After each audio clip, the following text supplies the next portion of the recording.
How much of this is about incentivizing Elon as it relates to his ability to have more voting control of the company? As he develops the AI products, the Optimus robots and the robots to come after that, that he wants to make sure that evil can't be done with those things. $1 trillion is how much Tesla is offering to pay Elon Musk. When I saw that headline, I thought, how is it possible that he's worth a $1 trillion compensation package? What does he have to do with Tesla in order to hit these targets? And how realistic is it that he's going to be able to earn out this full package? Well, the Tesla chairman, Robin Denholm, sat down with Andrew Sorkin on CNBC to discuss the details of this $1 trillion pay package offered to Elon Musk. Let's watch and see if we can learn what the heck is going on here. We've got 12 tranches in the plan. The first one, in terms of market cap, is actually doubling the size of the company today. And we have, the first in terms of the vehicle side is actually getting to 20 million vehicles that are produced and delivered. And we're only at just over 8. So to me, the plan is super ambitious. All right, so what we're hearing here is that this $1 trillion pay package, there's multiple tranches that can be unlocked, it sounds like, by hitting various targets.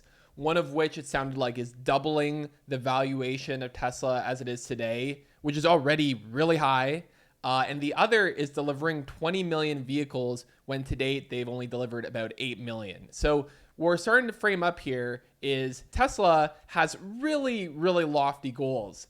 And in order to get Elon, motivated, pointed in the right direction to help Tesla hit these goals when he's got all these other companies going on, they need to offer him a disgustingly high amount of money, pay the man if he hits the targets. That's basically what's going on. Coming up with a plan that will incent, motivate, have his time, focus and attention on Tesla.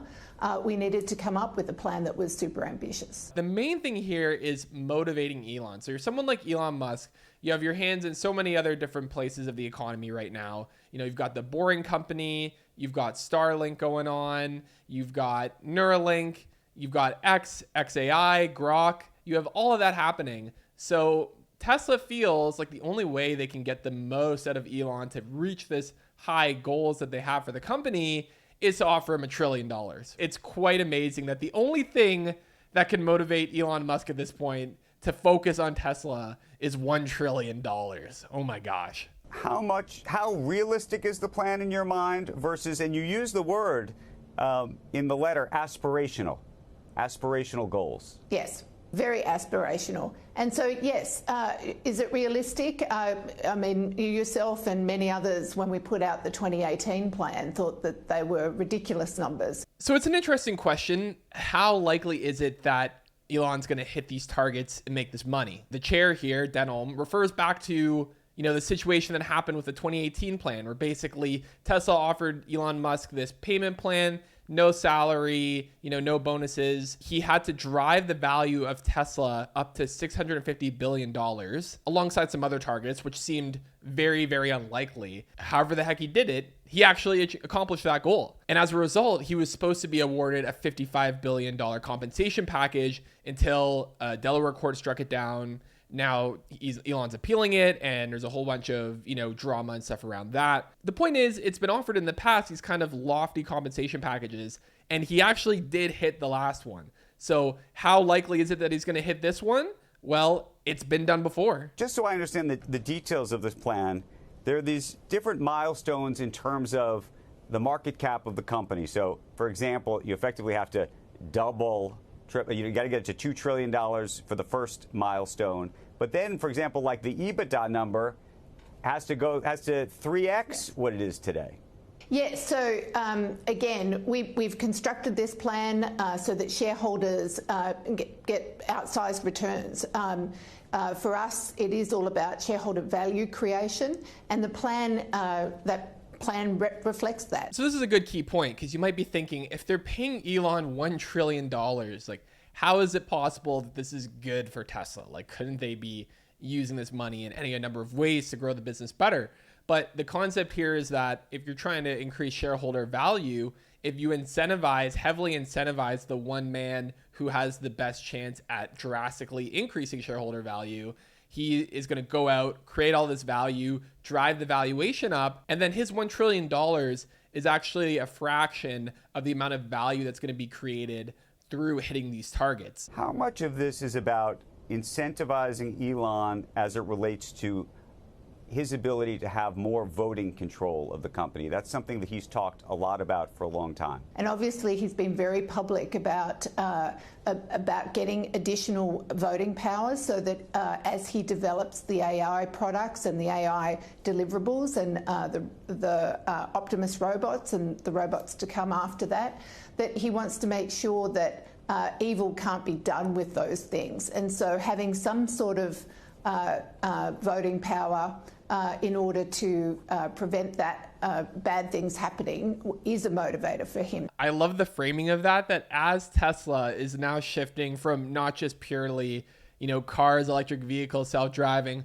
but they have their new Optimus product that they're ramping up, which is this humanoid all-purpose robot that I think has its brain connected to Grok or something. The concept here is that he wants more voting shares and control so that if factions within Tesla intend to use Optimus to potentially cause harm, Elon and his all-knowingness will be able to step in and say, "Stop it. We will not allow Optimus to wreak havoc." There are lots of CEOs, and I remember talking to Jeff Bezos last year about this. You could reference a Warren Buffett if you like, too. There are a lot of CEOs who have, gotten early shares in their company. They own the stake in their company. They hardly paid themselves anything, and that was it. Right. And the incentive was that their stake in the company would continue to grow, that they didn't need to have additional incentive in this kind of way. Right. And by the way, that's what a critic would say, what does he need to be paid anything for? He has a huge stake in Tesla already, and he should be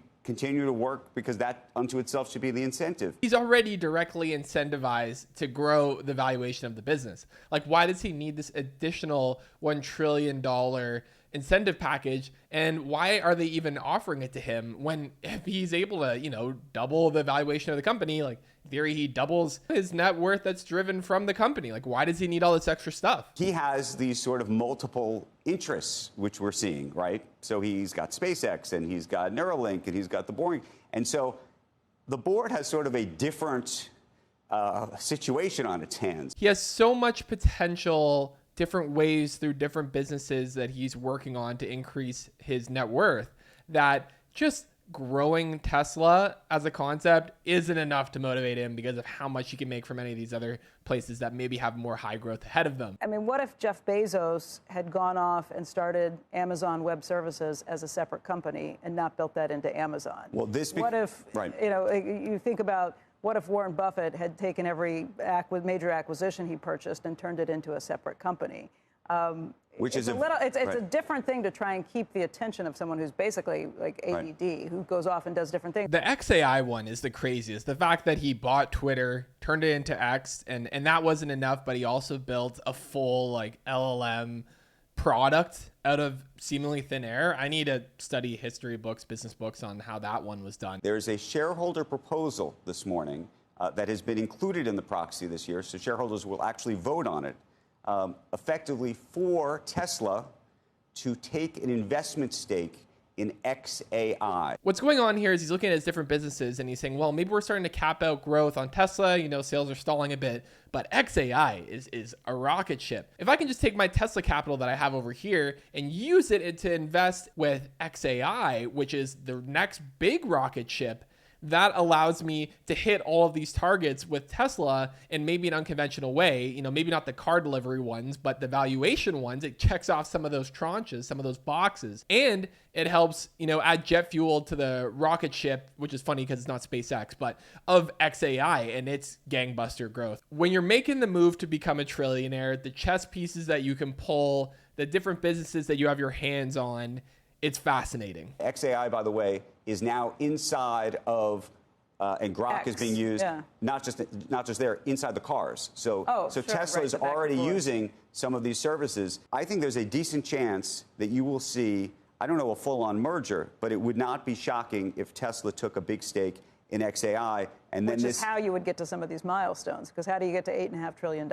Potentially, that would also help. So we'll see. Yeah, the merging of Grok and Tesla is becoming quite interesting. You don't really see that. To my understanding, OpenAI is empowering hardware products yet. I know they brought in, was it John Ive, the Apple guy, and they're doing the Love From guy. They had that whole thing where him and Sam were hanging out and discussing the future or something like that. But the fact that you now have Grok that's powering some of the technology inside Tesla, I think Grok is also going to be the brains for Optimus, which is under Tesla. And the fact that Grok was its own standalone company that then got wrapped into X, we are slowly merging into a new mega company where Grok and XAI and X.com is folding under Tesla. I wonder how this pay package works if the two companies actually merge into one mega company. But if you start, if you're really a tech company and then an AI company, it seems less crazy to get to some of these valuations. However, it is shareholder friendly.